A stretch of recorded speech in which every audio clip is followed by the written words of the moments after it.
Hvordan har ghettobegrebet udviklet sig, og hvordan kan det bruges og bør det bruges?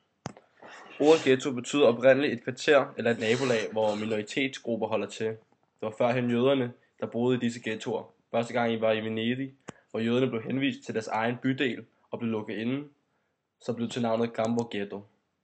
Porten blev låst om natten, så de kristne i Italien kunne holde øje og kontrollere jøderne.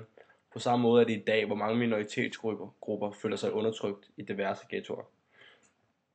Ligesom jøderne i 2. verdenskrig, hvor tyskerne kunne holde styr på dem, hvilket vil sige, at de puttede dem alle sammen i samme sted. Portene til disse ghettoer blev også lukket om aftenen, så de kunne komme ud. Forholdene i disse ghettoer tilbage i starten af 40'erne var under meget dårlige forhold, og jøderne blev undertrykt af tyskerne. Det var deres sidste stop før koncentrationslejrene. Så det var så meget strenge forhold under de her slags ghettoer, som næsten var sådan en forberedelse til koncentrationslejren. Så det kan minde meget om ordets betydning i dag, altså et stort område eller kvarter, hvor disse undertrykte minoritetsgrupper bor. Ordet tog udviklingen i USA, hvor de fattige sorte kvarterer i storbyerne tog navnet til sig, hvor der også var disse fattige forhold, hvor de sorte blev undertrykt og puttet sammen i fattige levevilkår og overbefolkede boligblokke, hvor det ikke fik ret mange muligheder af de hvide, som sad på magten. Ordet ghetto blev brugt af statsministeren i hans åbningstale i 2010, hvor han karakteriserede flere områder af Danmark som ghettoer, blandt andet Vollsmose, Gellerupparken og Husum Tingbjerg.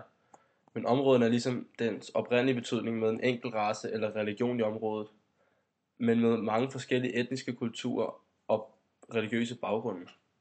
Områderne lever op til det modernes ord betydning, som karakteriserer, at folk med lavere indkomst bebor sig i området. Medierne kan ofte manipulere med folk ved at bruge ordet ghetto i en artikel, for ligesom at fange læseren opmærksomhed. Ordet ghetto kan jo tit blive forvekslet med et sted, hvor der er tyverier og drab hver uge, hvor det simpelthen bare kræver, at 40% af beboerne er uden for arbejdsmarkedet, mindst halvdelen af beboerne er indvandrere eller efterkommer fra andre lande, der ikke er vestlige.